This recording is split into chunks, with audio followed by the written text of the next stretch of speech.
Hi, my name is Michaela, everybody, and I'm here today with I'm Tiffany Rae, also known as Tiffany Rae Beast, also known as Rae Beast, and I am an artist. Tell us about yourself. Like, what do you do? Who are you? For sure. Well, I'm an artist that does choreography. I do dance, creative direction, styling, clothes. I like to create clothes and little items and little hats.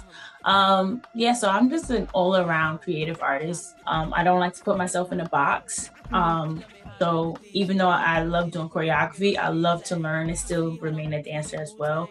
And I also like to teach and I also like to lead as well. So um I would say I am a person of many talents. And yeah. Okay. Well, I'd like to ask about your journey to getting to where you are now. Like, what's your Yes. background? How did you get here? Well, it all starts from the beginning. It starts with this lady. Her name is my mother. My mother, Trina Williams. She was my first dance teacher ever. I started when I was 5 years old. She didn't have no one to babysit me. So she just, had me sitting there while she taught the class. And I got up. I remember to this day, I think it was the PAL Center. And I got up and I was just, doing the steps with them. These were like older girls. My mother's love for dance became my love for dance too. And she didn't force it on me. Like she didn't force it on me at all. I just wanted to do it. And from there, it just went crazy. Then when I moved to Brooklyn, I did cheerleading and I danced in the community center. And then I also played football. So I did all those three things growing up during my middle school, elementary years. Yes, it's crazy. And then from there, went to Wiley Performing Arts High School, where I feel like high school is where I became more serious in dance specifically and just being an artist and choreography as well. I would do like fun little dance shows of my own choreography. The teacher let me do. So that was dope. And then I went to Queensborough College and I feel like that's what I met Simeon and other amazing dance artists. And it was yeah, I think from there it was my artistry and who I am really took off. And not only did I create art to represent like, the Black community, the LGBTQIA community, but also stuff that represents um like the voices unheard. A lot of times, you just see a lot of the same old, visuals. It's like, okay, that's fun, but like, what are we talking about here? What are we pushing the narrative in a different way? And not always something serious, I feel, but something where it could also make you laugh. Like the Parkers. I did a visual, it was the Parkers, and I think that the Parkers TV show was just such a prestige part of the Black community growing up. So I just think that, taking that funny show and, using it to also talk about people of plus size and making it funny where it's like, hey, you can stand and be who you are, you know? So I'm trying to like touch into those things where it's just like, all right, let's do something serious, but let's also do something um to make someone smile, to make someone laugh at the same time. Mm. I want you to tell us more about how your upbringing and your background, how that affects the work that you make. Definitely. I felt this question come in. For me, I grew up in New York City. However, when I was in first and second grade, I lived in Pennsylvania and New Jersey. And I didn't realize at the time that I was the only Black girl in my class, which is it's insane to say, but I didn't realize that I was until I felt I felt off, I felt out of place. And I couldn't figure out why I felt so out of place. No one was mean to me or anything, but it was like a, unspoken rule where it was just like, you know, looks or, not saying anything to me. but I didn't know what it was. And it took me going back to Brooklyn when I was in third grade to PS 307, to realize like, oh my gosh, I was not around people that looked like me, which is why I acted the way I act. I was so closed off. I was shy. I wasn't myself.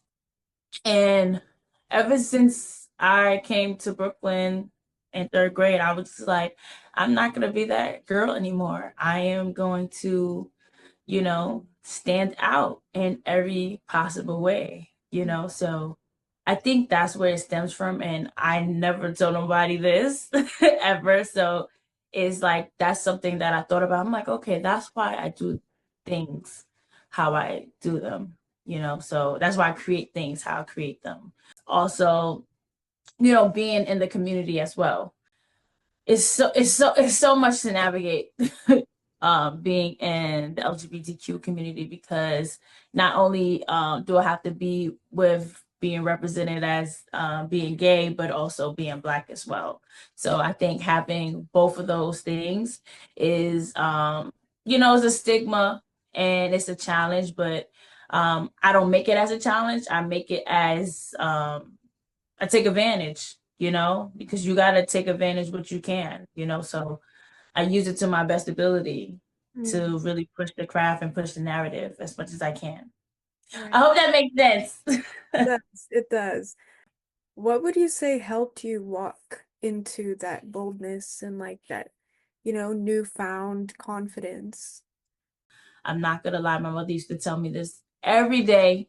She was like, it's not the spirit of fear, but the spirit of power, love, and a sound mind.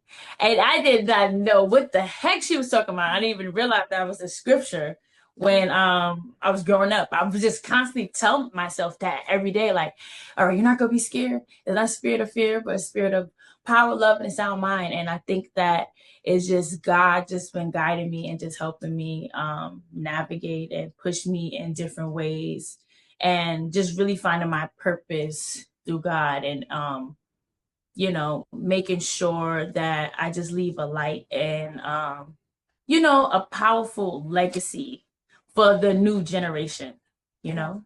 Yeah. Yeah. Yes. All right, well then let's move into the present and the works that you do right now. Like, what do you do? Where are you? Where can we find you? Well, you could first find me at Tiffany Rae Beast Instagram page, and my Rae Beast Instagram page, which is my choreography creative page. And also I have a Raising Beast page for my new generation students. So it's not like any type of company or studio. We meet some days throughout the week, throughout the months, and we do fun little showcase. I let them navigate through other artists, professional artists. Basically, I'm doing something that I wish someone had done for me when I was younger, as far as like getting in the industry.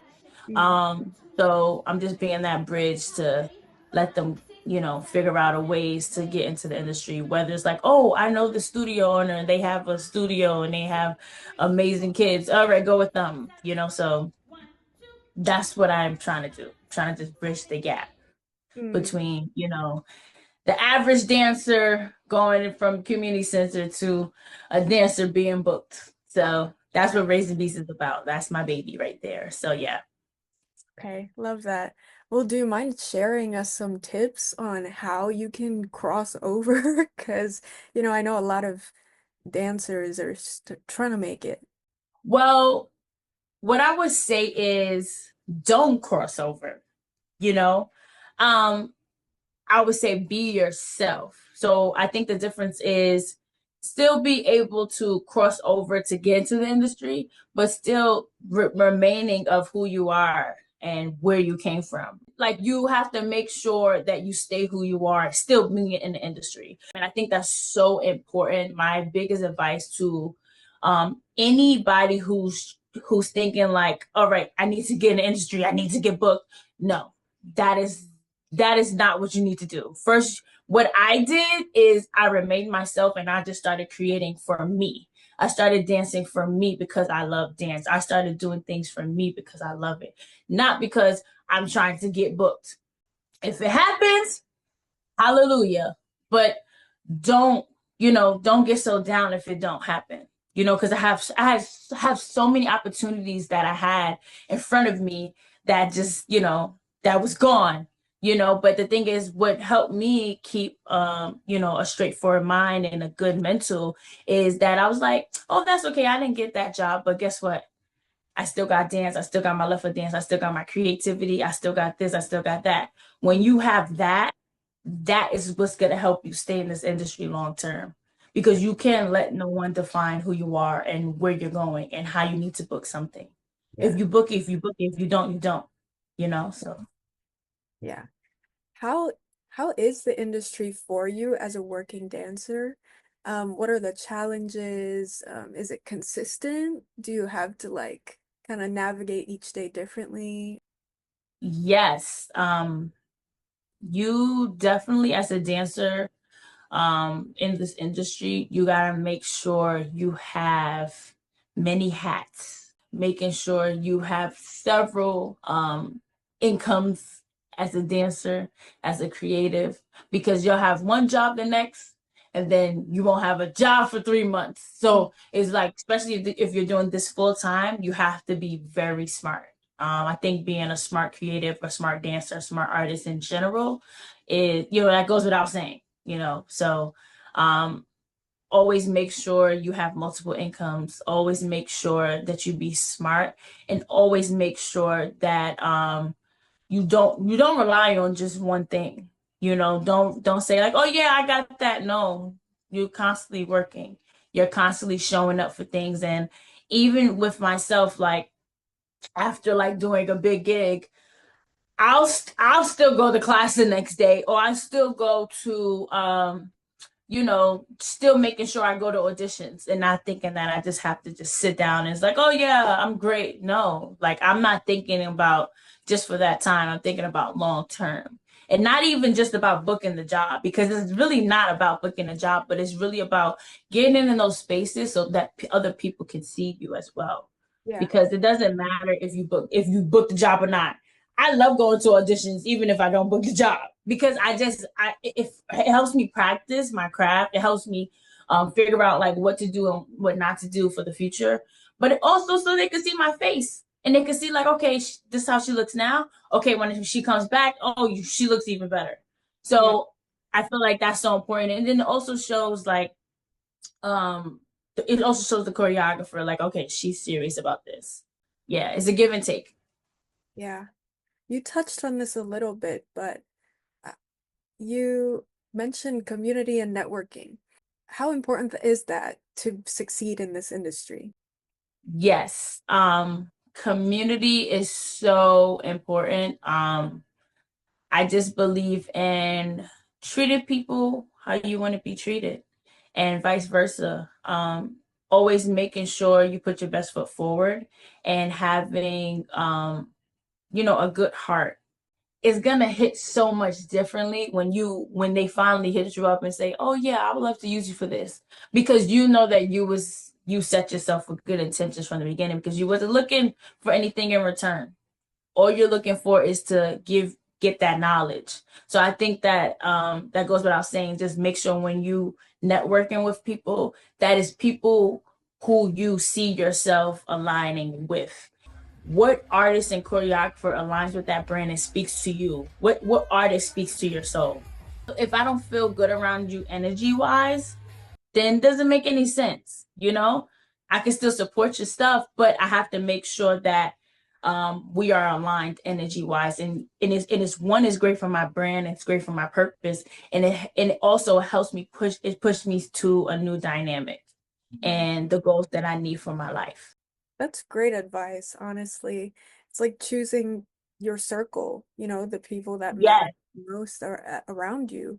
And yes. also choosing your work, because a lot of the times when you're just getting into this industry, it's so easy to just say yes be a yes person, you know? Yeah, exactly. It's so easy to just be like a yes man and just, just do certain things where it's just like that actually doesn't feel good with me. Like that doesn't sit well with me and my spirit. So I think I'm gonna have to say no for this one. And it's okay, because at the end of the day, you have some artists are for some artists, and some dancers are for some dancers. So you just gotta know when to say no and when to say yes. So um I have learned the hard way through growing up, but I think I found my place of really standing ground and finding my circle of and I'm still having my circle still growing.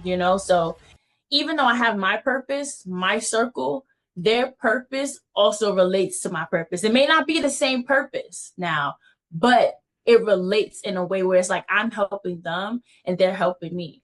So it's like we become more like a fountain than like a drain. So that's like literally my circle.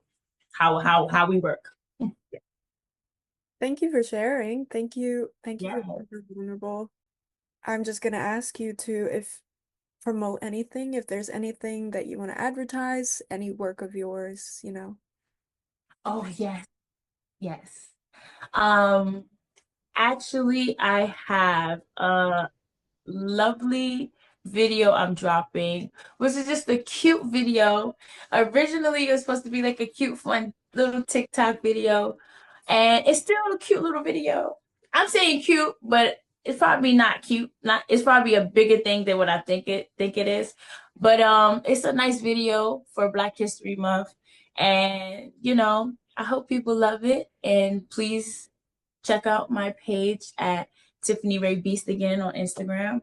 So pull through. Also, if you are a dancer and no matter what age and you're trying to just get into the field, please follow Raising Beast, where we will help guide you and put you in the right direction. So yes, and you can also follow my page, Rae Beast, on Instagram as well. Perfect. Thank you so much. Yes.